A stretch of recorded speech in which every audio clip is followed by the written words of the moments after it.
အမေရိကန်အစ်စ်တွေကတော့အဲ့ဒါချစ်ဖို့ကောင်းပါတယ်ကျွန်တော်အမေရိကန်အစ်စ်အမေရိကန်အစ်စ်တရားအကြောင်းပြောမယ်အမေရိကန်အစ်စ်တွေအမေရိကန်တွေကအစ်စ်တွေအကြောင်းပြောမယ်ဆိုတော့ဘယ်သူအကြောင်းပြောမလဲဆိုတော့ 82nd Airborne 82nd Airborne ဆိုတာသူတို့သိရမလားအမေရိကန်တပ်ထဲမှာတော့ဥစားပေါ့ဗျာဘယ်လိုခေါ်မလဲအရင်ဆုံးအတိုက်ဆုံးဆိုတိုက်တက်ပေါ့ဗျာတရက်သူတို့အိမ်မှာဘာဖြစ်လဲဆိုတော့သူတို့ဒီဒုတိယကမ္ဘာစစ်တီသူတို့ဒီဥစားမော်ရိုကိုဆိုတဲ့နိုင်ငံအဲ့တော့နှစ်ချမ်းကွဲနေဗျာတစ်ချမ်းကဒီဘက်ချမ်းပြFrance ပေါ့နော် France ပိုင်နေဟိုဘက်တစ်ချမ်းကျတော့ဥစားစပိန်ပိုင်နေအဲ့လိုပိုင်တဲ့ခါကျတော့ဘာဖြစ်လဲဆိုတဲ့ခါကျတော့အဲ့ငနှုံးများနှစ်ကောင်အဲ့မှာသူတို့ကဥစားစပိန်ကတည်မလားစပိန်ကဥစားဗျာ neutral စစ်ထဲမှာမပါဘူးအဲ့သူတို့ဟိုတကောင်ကဟိုနှစ်ကောင်ကဟိုကျန်တဲ့ကောင်တွေကဟိုဘက်မှာနေတယ်အဲ့လိုနေနေတဲ့အချိန်တော်တုန်းကပဲဘာဖြစ်လဲဆိုတဲ့အခါကျတော့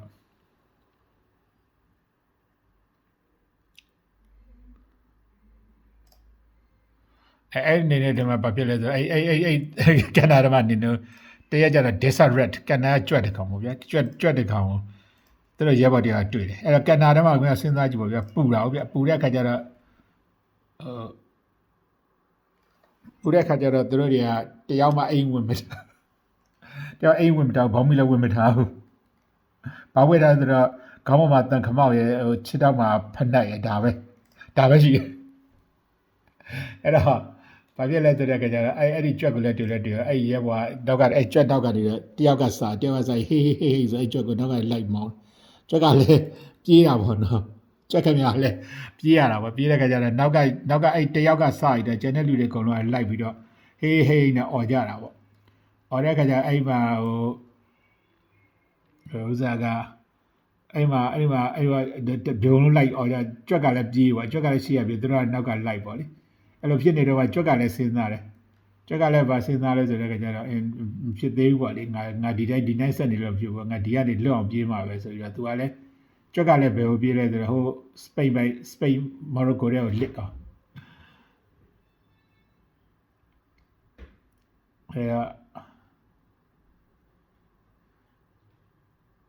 စပိန်မော်ရိုကိုလစ်တဲ့ခါကျတော့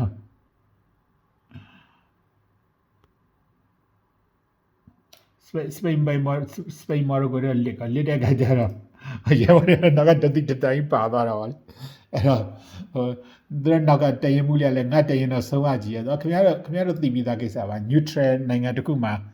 neutral နိုင်ငံတစ်ခုဒီနှစ်ဖက်စစ်တိုက်နေတဲ့တိုင်းပြည်ကလောစားစစ်သားတွေဝင်လာဖြစ်ရင်စစ်ပွဲမပြီးမချင်း neutral နိုင်ငံဖမ်းထားတယ်ဗျ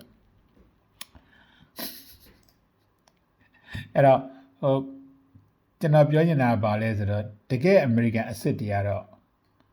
ဥစားဖြစ်ပါတယ်ဗျဟိုဥစားချစ်ဖို့ကောင်းပါတယ်ဗျဟိုဟန်ကြီးပန်ကြီးမရှိပါဘူးသို့တော်လည်းကျွန်တော်တို့ဒီ main D တွေပေါ့ဗျာ